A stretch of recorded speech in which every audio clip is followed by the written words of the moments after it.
बिस्मिल्लाहिर्रहमानिर्रहीम। अस्सलाम वालेकुम टू ऑल व्यूवर्स। आज हमने जिस टॉपिक पे गुफ्तगू करनी है वो है डेंगी फीवर।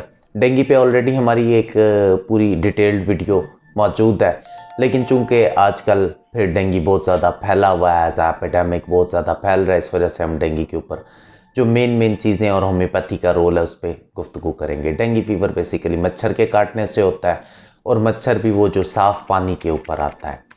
और डेंगी फीवर की जो मेन अलामात, जिस्म में दर्द, जिस्म में बुखार, बहुत ज़्यादा तेज़ बुखार होना, जीआईटी का डिस्टर्ब हो जाना, उसके अलावा पेशेंट को नौसिया वॉमिटिंग का फील होना, भूख का उड़ जाना, वीकनेस बहुत ज़्यादा हो जाना, और देन कॉम्प्लिकेशन के अंदर उसका प्लेटलेट WBCs वगैरह का कम हो जाना।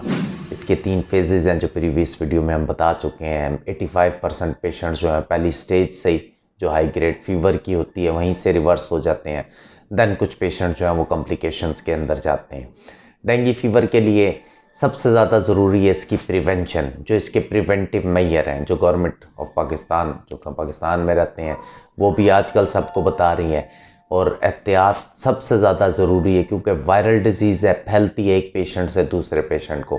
तो अगर कहीं पे भी कोई पेशेंट हो तो पहले तो उस पेशेंट को आप प्रिवेंटिव मेजर्स के अंदर रखें, ताकि उससे मज़ीद घर के लोग मुतासर ना हो सकें। घरों के अंदर जहाँ पे भी साफ़ पानी हो उसे कवर करके रखें, ढक के रखें।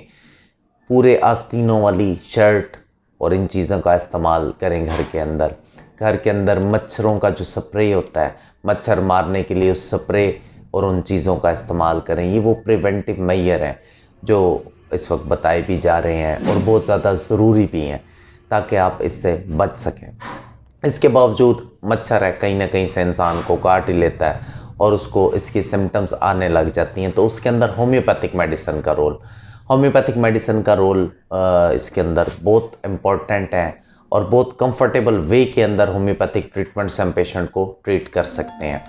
पहली बात तो ये जो डेंगी फीवर है ये कोई अब की बीमारी नहीं है।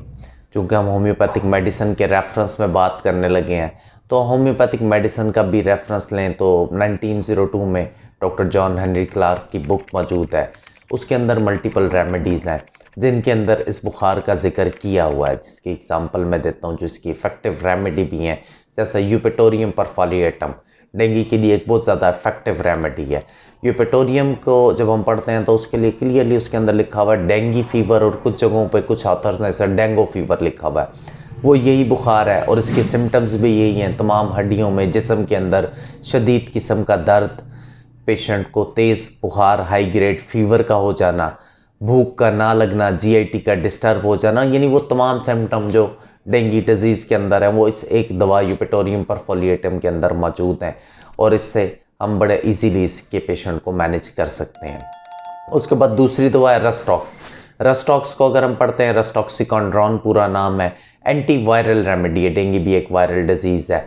रस्टॉक्स के पेशेंट के अंदर भी बॉडी है, जिस्म के अंदर दर्द, शदीद किस्म के दर्द पाए जाते हैं, तो उसके हवाले से फीवर भी इसके अंदर हाई ग्रेड पाया जाता है। पेशेंट बेचैन बहुत ज़्यादा होता है, तो रस्टॉक्स जो है हमारी एक बहुत ज़्यादा इफेक्टिव रेमेडी है। उसके बाद हमारे पास एक रेमेडी है गोइकम एक ऐसी दवाई है कि आजकल हमारे पास एक और वायरल डिजीज़ भी आई, चिकनगोनिया जिसको कहा जाता है। उसके अंदर भी यही सिम्टम्स पाई जाती हैं, बॉडी एक, जिस्म के अंदर शदीद किस्म के दर्द पाए जाना, आर्थ्रैल्जिया, बॉडी एक पाए जाना, हड्डियों के अंदर दर्द। तो गोइकम डेंगी के अंदर और चिकनगोनिया दोनों के अंदर बहुत ज़्यादा इफेक्टिव रेमेडी है। उसके बाद हमारे पास बड़ी अद्वियात के अंदर ब्रायोनिया, जिस तरह रस्टॉक्स का हमने जिक्र किया, इसके पेशेंट को चलने फिरने से, मूवमेंट से रिलीफ मिलता है। इसके बिल्कुल पैरेलल रेमेडी है ब्रायोनिया। इसके पेशेंट के अंदर ड्राइनेस मिलती है, खुश्की मिलती है, कब्ज़ मिलती है, जिस्म में शदीद दर्द, और लेटे रहने से, पेशेंट लेटा रहता है तो वो कंफर्टेबल रहता है, सुकून में रहता है। उसके बाद हमारे पास एक बड़ी दवाई है चिनिनम आर्स, चाइना आर्स जिसको हम कहते हैं। चाइना आर्स के अंदर भी हाई ग्रेड इंटरमिटेंट फीवर और हाई ग्रेड फीवर्स पाए जाते हैं। जीआईटी डिस्टर्ब होती है, पेशेंट की इम्यूनिटी वीक हुई होती है। जिस तरह हम डेंगी में हम देखते हैं कि पेशेंट बहुत ज़्यादा वीक हो जाता है, नकाहत महसूस करता है, तो चिनिनम आर्स वहाँ पर एक बड़ी और इफेक्टिव रेमेडी है।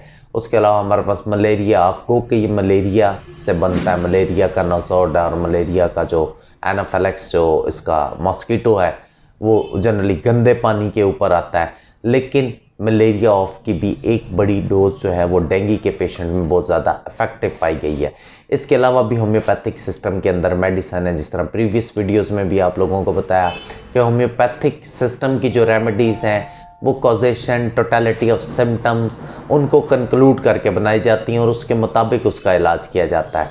तो इसलिए कोई फिक्स रेमेडी नहीं होती। आपकी दवाई जो है वो आपके करीबी मुस्तनद होम्योपैथ ने सिलेक्ट करनी है और उसके मुताबिक। सही ज़रूर है कि डेंगू का होम्योपैथी के अंदर ट्रीटमेंट जो है वो इजीली अवेलेबल है। इसके बाद यहाँ पर हमारे कुछ जो व्यूअर्स हैं उन्होंने मुख्तलिफ हमें सजेशंस दी, जैसे हमें IBS के ऊपर उन्होंने कहा IBS के ऊपर अपना आप लेक्चर डाउनलोड करें, डायबिटीज़ के ऊपर करें, उसके अलावा टीथ से कंसर्निंग टार्टर, प्लैक, दांतों का हिलना और आपकी फर्दर जो हमारे हवाले से सजेशंस आती रहती हैं। तो हम तमाम सजेशंस को भी देख रहे हैं, आपके तमाम टॉपिक्स भी नोट डाउन है हमारे पास सीक्वेंस में। इंशाल्लाह बहुत जल्द आपके जो रिक्वायरमेंट्स हैं, क्योंकि टॉपिक्स ज़्यादा होते हैं, व्यूवर्स सब अपना अपना टॉपिक बताते हैं, तो इंशाल्लाह हमारे पास एक लिस्ट मौजूद है जिसके अंदर हमने उसको रखा हुआ है, तो बहुत जल्द उसके ऊपर भी गुफ्तगू होगी। थैंक यू सो मच, जज़ाकल्लाह, अस्सलाम वालेकुम। Thanks for watching. Leave your opinion in comments box.